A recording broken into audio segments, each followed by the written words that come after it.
नमस्कार मित्रांनो, प्रेमाची गोष्ट या मालिकेच्या महा एपिसोडच्या भाग 1 मध्ये आपण बघणार आहोत. इथे आता कोर्ट भरलेलं असतं. तेव्हा जज साहेब सईला विचारत असतात, सई बाळा, तुला नेमकं कुणाबरोबर राहायचंय? तेव्हा सई म्हणते, मला माझ्या आईसोबत राहायचे. मग जज साहेब म्हणतात, तुला नक्की तुझ्या आईसोबतच राहायचंय ना? तेव्हा सई म्हणते, हो, मला माझ्या सावनी आईकडेच राहायचंय. आता मात्र हे ऐकून सागर, मुक्ता सर्वांना खूप मोठा धक्काच बसलेला असतो. मात्र सावनी आणि हर्षवर्धन एकमेकांकडे बघून खूपच हसत असतात, कारण ते दोघेही आता त्यांच्या प्लॅनमध्ये सक्सेसफुल झालेले असतात. तेव्हा सावनी लगेच धावतच मुक्ताकडे खुन्नस देत बघत असते आणि सर्वांसमोर जाऊन लगेच सईला मिठी मारते आणि म्हणते, माझं सई बाळ माझ्याकडेच राहणार आहे ना? इथे मुक्ता मात्र रडत असते. इंद्रालाही खूप मोठा धक्का बसलेला असतो. तर आता सावनी मुक्ताकडे बघत असते आणि लगेच म्हणते, सई बाळा, चल माझ्याजवळ बस. आता सावनीचे वकील कॉंग्रॅच्युलेशन करत असतात, कारण जवळपास आता ती ही केस जिंकलेलीच असते. तर इथे आता ती सईला तिच्याजवळ घेऊन जाते. सई मात्र मुक्ताईकडे डोळे भरून बघत असते.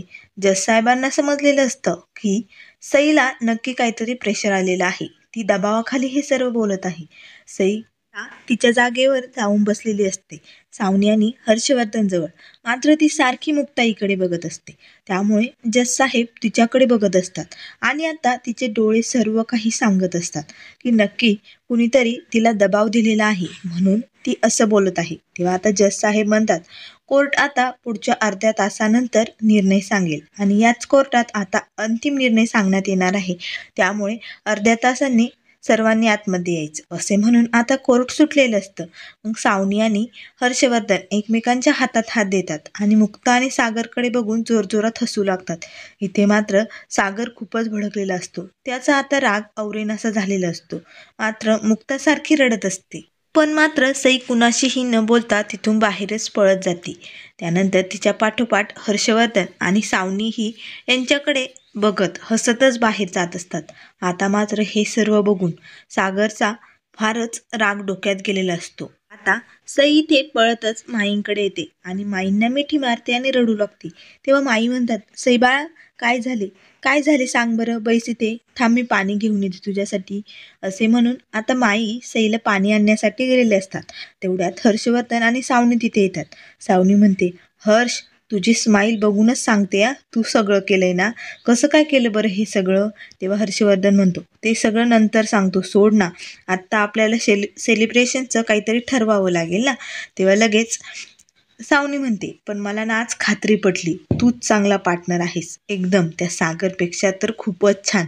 तेव्हा लगेच हर्षवर्धन बोलतो, असे 5 काय 10 सागर आणि 10 मुक्ता जरी माझ्यासमोर आले ना, तरी सई आता आपलीच होणार आहे. आता हरवलंय आपण त्यांना. नंतर मग आता इथे सागर आणि मुक्ता ही कोर्टातून बाहेर आलेली असतात. तेव्हा सागर मुक्ताला म्हणत असतो, करा, अजून लग्न करा. काय तर म्हणे, लग्न झाल्यानंतर सई आपली होईल. हे लग्न आपण सईसाठी केलं होतं ना? मग कसं काय सई तिकडे गेली? मला ना कळतच नाहीये. सई आपल्याकडे नसेल तर या नात्याचा उपयोगच काय? तर आता हर्षवर्धन आणि सावनी सईकडे बघून जोरजोरात हसत असतात. तर इथे सागर मुक्ताला म्हणत असतो, मी ना आत्ताच वकिलांशी बोलतो आणि डिवोर्स पेपरबद्दल. तेव्हा मुक्ता म्हणते, काय बोलताय तुम्ही? तेवढ्यात हर्षवर्धन तिथे येतो आणि सागरला म्हणतो, सरप्राईज सागरसाठी, न्यूली मॅरिड कपल, काय नशीब आहे ना तुमचं. ज्या कामासाठी लग्न केलं ना, ते कारणच आता तुमच्या हातून गेले. अजून तर गिफ्ट पण उघडले नसतील ना तुम्ही लग्नाचे? अरे रे रे, चुकू ना. पण कधीतरी होतं आयुष्यात, काही नाही, एवढं काही नाही.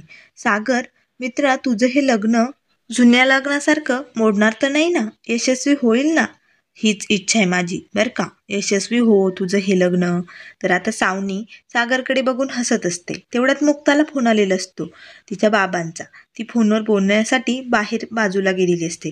तेव्हा हर्षवर्धन म्हणतो, सईसाठी तुम्ही हे लग्न करत होता ना? आता तर मुलगी गेली, निदान या मुक्ताला तरी टिकव तुझ्याकडे. नाही, तुझा एक्स बॉस आहे म्हणून मी तुला सांगतो, या बायकोला माझ्यासमोर घेऊन येऊ नको. नाहीतर तुला माहिती ना, तू ज्या मुलींशी लग्न करतो ना, त्या मुली माझ्या मैत्रिणी होतात ना, हो की नाही? तसंच म्हणजे मुक्ताला सई खूप आवडते. जर कधी माई नसल्या मुक्ताला आठवत जा सईकडे सांभाळायला, खेळायला. कसं आहे ना, मला आवडेल तिच्याबरोबर पण मैत्री करायला. आता मात्र सागरला खूपच राग येतो. तेव्हा हर्षवर्धन म्हणत असतो, अरे मी चांगलं म्हणतोय ना, बरोबर आहे का नाही? तेवढाच मुक्ता तिथे येते. तेव्हा हर्षवर्धन म्हणतो, हॅलो मुक्ता, मी आत्ताच सागरला सांगत होतो, तुला जेव्हा जेव्हा सईची आठवण येईल ना, तेव्हा तू तू माझ्याकडे येशील ना? बरोबर आहे की नाही सागर, मी हेच बोलत होतो ना. आणि अरे सागर, कधीतरी पार्टी ठेवत जा. आणि आता तुझं तर लग्न झालंय ना, तुझ्या या लग्नाच्या पार्टीचा चॅम्पियनचा सगळा खर्च मी करेल बरं का. असे म्हणून आता सागर आगाने बघत असतो. तेव्हा हर्षवर्धन तिथून निघून सावनीकडे जातो. तेव्हा सावनी म्हणते, हर्ष, काय गरज होती एवढं अभिनंदन करण्याची? तेव्हा लगेच हर्षवर्धन म्हणतो, अगं या सागरला ना मॅनर्सच नाही, कॉंग्रेट्स पण करत नाही मला. इथे सागर आता सईकडे बघत असतो आणि सई खूप रडत असते. तेव्हा सागर मनाशीच म्हणतो, सई बाळा, तू असं का केलं असेल? तुझ्या चेहऱ्यावर तर तसं खुशी वाटत नाही. मग का असं बोलली असेल बरं तू कोर्टात? नक्की काहीतरी गडबड दिसते. तेव्हा आता त्यालाही खूपच वाईट वाटत असते. तरी ते मुक्ता ही सईकडे बघत असते. तर सई खूपच रडत असते. त्याला आठवते की सईने भर कोर्टात मुक्ता आंटीकडे राहायचे असं सांगितलेलं असतं. त्यानंतर मुक्तासाठी तिने रिंग बनवलेली असते आणि मग मुक्ताही अशी हाक मारलेली असते. पण आज सर्व काही पाण्यात गेलेलं असतं. त्यामुळे आता मुक्ताला खूपच वाईट वाटत असते. ती जोरजोरात रडू लागते. तेव्हा सागर म्हणतो, का रडताय तुम्ही आता? झालंय ना आता सगळं, मिटलंय ना, मग नका रडू प्लीज. आणि इनप, काय लहान मुलासारखं रडताय? हे लग्न तुटतंय म्हणून? आपण हे लग्न फक्त सईसाठी केलतं ना, मग कशाला हे लग्न धरून बसायचं? आता हे लग्न मोडणार आहे. तेव्हा मुक्ता म्हणते, मला ना हे लग्न मोडलं म्हणून नाही रडते मी, सई सावनीला चूज केले म्हणून रडते खरं तर मी. आणि तसं तर खरं सावनीच तिची आई आहे, पण मी हे लग्न फक्त सईसाठी केलं होतं. आयुष्याची सर्व स्वप्ने मी सईबरोबर बघणार होते आता. तेव्हा सागर म्हणतो, सईना तुमच्यावर प्रेम करत होती हा गैरसमज होता आणि मी पण तुमच्या नादी लागून मूर्ख बनलो ना. फक्त तुम्हाला मुलंच रिजेक्ट करत आलेत, पण आज सईने सुद्धा तुम्हाला रिजेक्ट केले. असे म्हणून आता सागर तिथून निघून जातो. मुक्ताला मात्र खूपच वाईट वाटत असतं. तेवढ्यात सावनी लगेच म्हणते, सई बाळा, चल आता आपल्याला आतमध्ये जायचंय ना, चल बरं पटकन. आता मुक्ता सईकडे बघत असते. सई मात्र सावनीचा हात पकडूनही मागे वळून मुक्ताईकडे बघत असते. मुक्तालाही समजलेले असते नक्की सईने घाबरून काहीतरी निर्णय दिलेला आहे. त्यानंतर कोर्ट आता पुन्हा भरलेलं असतं. तेव्हा जज साहेब म्हणतात, मगाशी आपण सईला एक प्रश्न विचारला होता, मम्मी बरोबर राहायचंय की पप्पा बरोबर?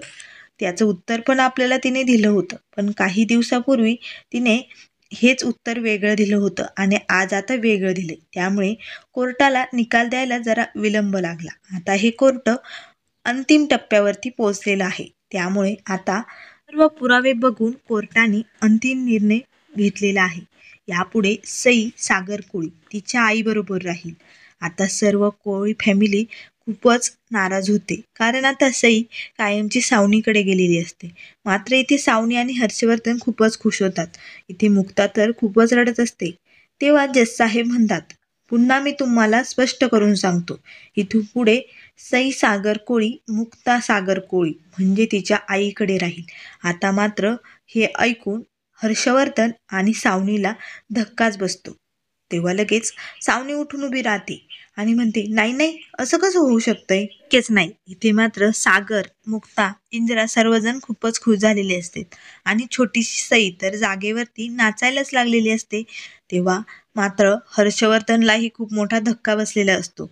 पण लगेच हर्षवर्धन जागेवरती उठून उभी राहतो आणि म्हणतो, नाही नाही, सईने तर आमच्या बाजूने निर्णय दिलाय ना, मग असं कसं होऊ शकतंय? नाही, हे चुकीचं आहे. इंदिरा, बापू काका यांना खूपच आनंद झालेला असतो, कारण आता त्यांची नात कायमची त्यांच्याकडे येणार असते. तेव्हा लगेच ते उठून सागरला मिठी मारत असतात. तर इंदिरा आता सागरचे डोळे पुसत असते. तेव्हा सावनी म्हणत असते, नाही जज साहेब, नाही नाही, असं होऊ शकत नाही. हे बघा, आता सई म्हणाली ना तिला माझ्याबरोबर राहायचंय, म्हणजे सावनी आई बरोबर राहायचंय ना.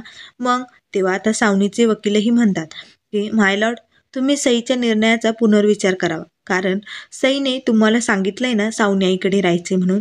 तेव्हा हर्षवर्धन म्हणतो, तुम्ही ना पुन्हा वाटलंच तर सईला विचारा, पुन्हा एकदा तिला विचारा तिला कुणाकडे राहायचंय. तेव्हा आता जज साहेबांना खूपच राग येतो. ते जोरात ओरडतात, शांत बसा, कोर्ट आहे, न्यायाधीशांसमोर एवढा धिंगाणा कोणी करतं का? एवढा तमाशा?